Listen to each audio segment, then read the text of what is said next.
Hello mga ka-hype, good afternoon.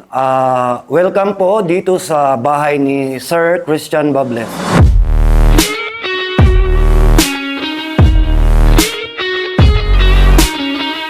Siya matatamaan sa mga worker o kaya hindi man siya nakakaabala sa mga lahat ng gumagawa.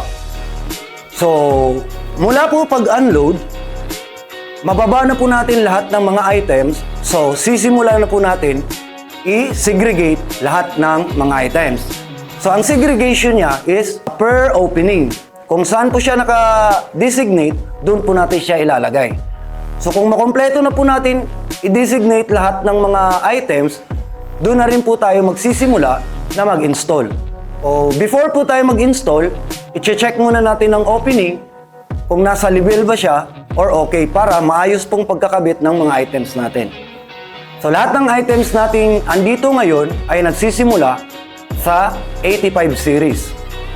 So ang 85 series, pwede siyang maging fixed, pwede siyang maging operable, pwede siyang owning, pwede siyang casement, windows, and casement doors.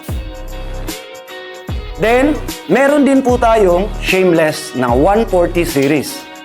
Ang shameless naman ay pwede pong may operable siya o kaya magiging fixed. Pwede siya magiging curtain wall o kaya yung sa mga operable lang. Then sa sliding doors naman, meron po tayong 134 series.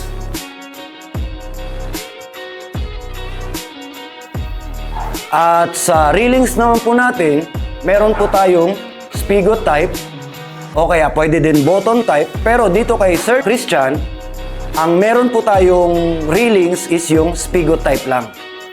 So, okay, pwede na po nating tignan lahat ng mga naka-install.